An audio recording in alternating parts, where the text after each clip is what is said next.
Magandang hapon sa inyong lahat. Sa ngayon uumpisa na natin yung pichi-pichi. Magkukudkud muna ako ng nyug. Ito yan. Ito yung kudkuran ko yan. Ano yan, nakaupo ka. Hindi pakita ko sa inyo. Yan ito yung kudkuran ko. Ito. Hindi ka nakahiga ba? Nakababa. Dito nakaupo ka lang. Kahit nga inano ko to sa upuan winelding ko. Ganyan lang, hindi ka nakaano. Ito yung ilalagay natin sa ng pichi-pichi. Yung panglagay sa pichi-pichi lang to. Mamaya pakikita ko sa inyo yung yung paano ako magluto ng pichi-pichi. Madali lang naman yung pichi-pichi. Ayan ito lang ang kailangan natin, yung asukal. Tapos may cheese, yung cheese saka itong grated coconut. Lang naman yan, ilalagay lang igugulong lang dyan sa cheese. Kung gusto niyo cheese o gusto niyo ng coconut. Tapos itong kasaba, ito yung binibili ko yung frozen na lang. Tapos naglalagay ako ng tapioca flour. Hindi na ako naglalagay ng lye kasi hindi sa tiyan ko yung lye, kaya hindi ako naglalagay ng lye. Itong tapioca starch na nalalagay ko. Pero itong kasaba, kasi medyo medyo may ligas-gas. Inaano ko to, inaano ko sa food processor muna. Pakita ko sa inyo para medyo Kasi ang nilalagay lang naman dyan 2 cups ng tubig, pwede na. Pakikita ko sa inyo. Basta ginagawa ko na lang, kasi dati nagawa ko nito medyo may maligas-gas Kaya iaano ko na lang, ipo-food processor ko na lang. Yung isang packet naman ang ginagamit ko, isang packet na ganito, yung sa nabibili sa Springville. Ayan, bali, ewan ko kung ilang grams to Basta isang packet to, isang packet na ganito yung kasaba na yan, grated kasaba, isang pakete. Tapos dalawang cup ng tubig. Kuha tayong cup.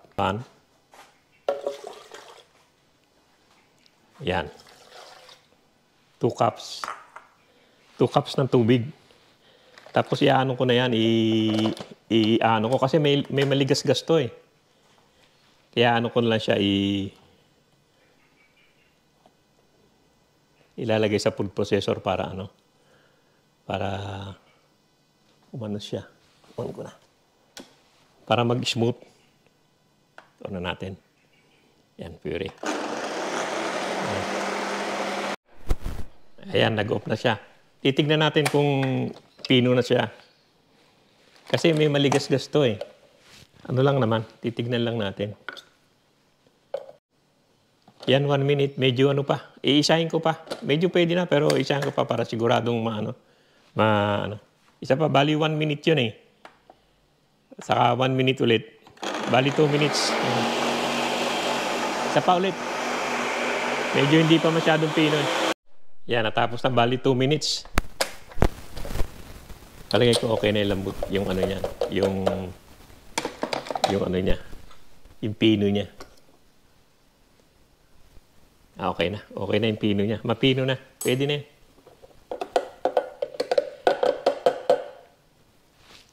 Okay din naman kahit na hindi na ganyanin. Pero ako mas gusto ko yung yung pinong-pino, yung wala talagang Yan, maano na talaga yan.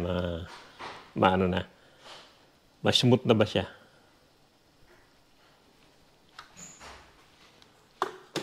Tapos maglalagay tayo ng, depende na sa sa kung gusto nyo matamis. Pero ako 1 cup lang pwede na 1 cup na sugar pwede na yan. Matamis-tamis na yan Yung iba, matamis ang gusto, dagdagan nyo na asukal.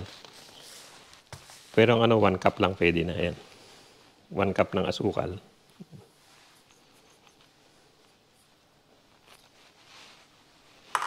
Tapos lalagyan ko ng half cup nito ng cornstarch. Tapioca starch yan. Cornstarch, tapioca starch yan. Lang, ganito lang, 1/2 cup lang, pwede na. Lagyan ko lang nitong half cup ng ng tapioca flour. Tapos saka ko na lang hahaluin.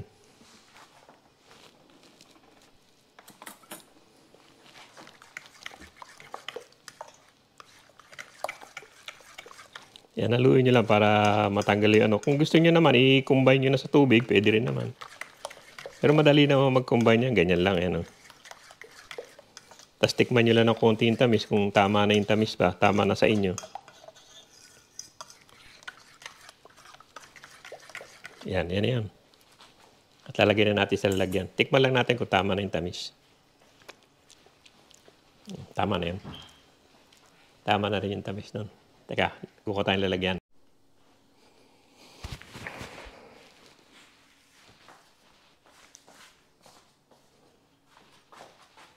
Ayan, lalagyan muna natin ng mantika itong ano, itong mga lalagyan. Ang pahid lang naman yan. Kailangan dami.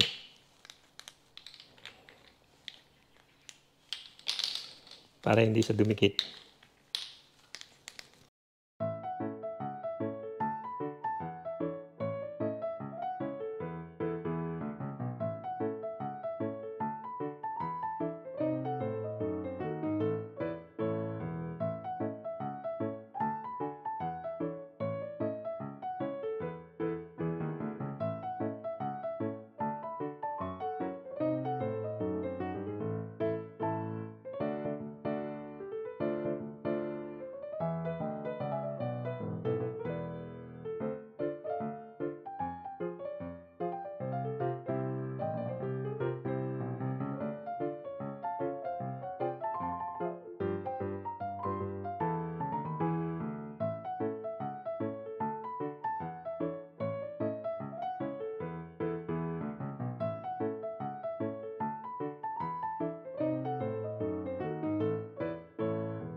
Yan lang naman ang kasya. Yan lang naman ang kasya. Pinakulo ko na itong ano kanina. Itong tubig. Yan, nalagay na natin sa loob. Yan na. Mga 30 minutes lang naman yan. Higil lang natin ng konti apoy. Yan. Hintay lang tayo ng 30 minutes. Ayan o, tapos na. Ang lang 20 minutes. Papalamigin lang natin dito sa lamesa muna ng konti. Ayan, tapos na.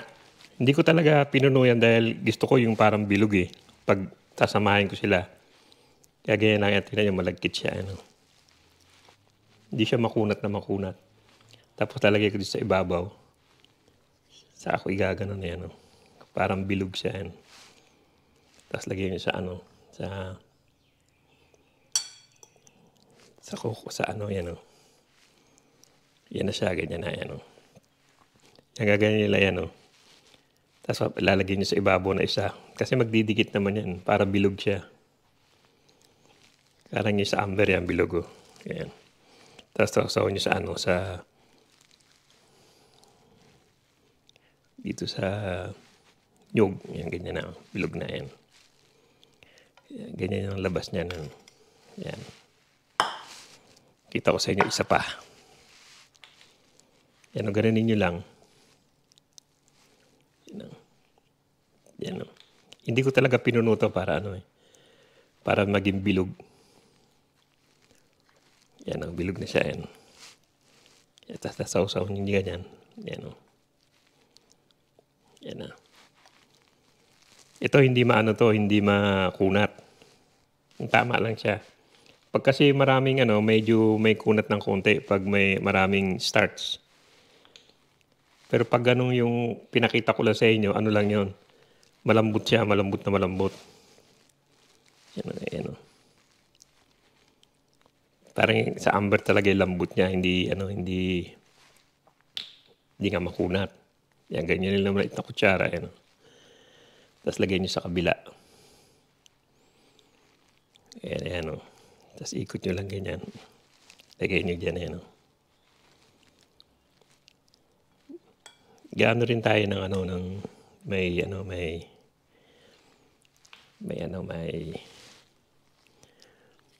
cheese.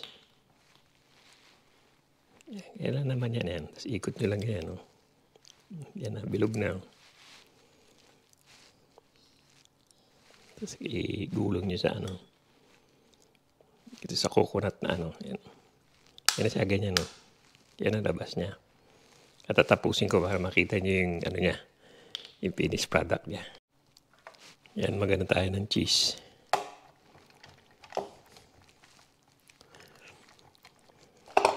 Tama na muna yan. Sa plato lang naman ang gagawin natin. Dito naman tayo sa cheese. Kasi kailangan to mainit-init pa ginagawa para maano pa siya, may lagkit pa. Para dumidikit silang dalawa. Ganda na yan. Tapos gulong nila sa cheese. Medyo malaki itong cheese. Yan.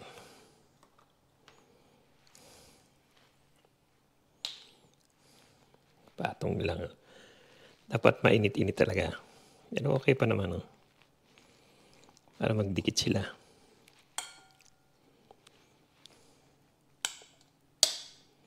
Yung maano yung cheese eh.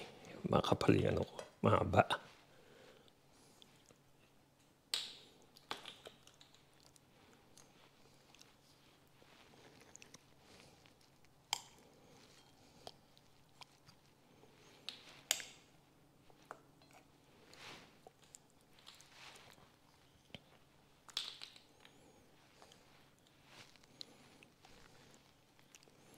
Yan yung cheese natin.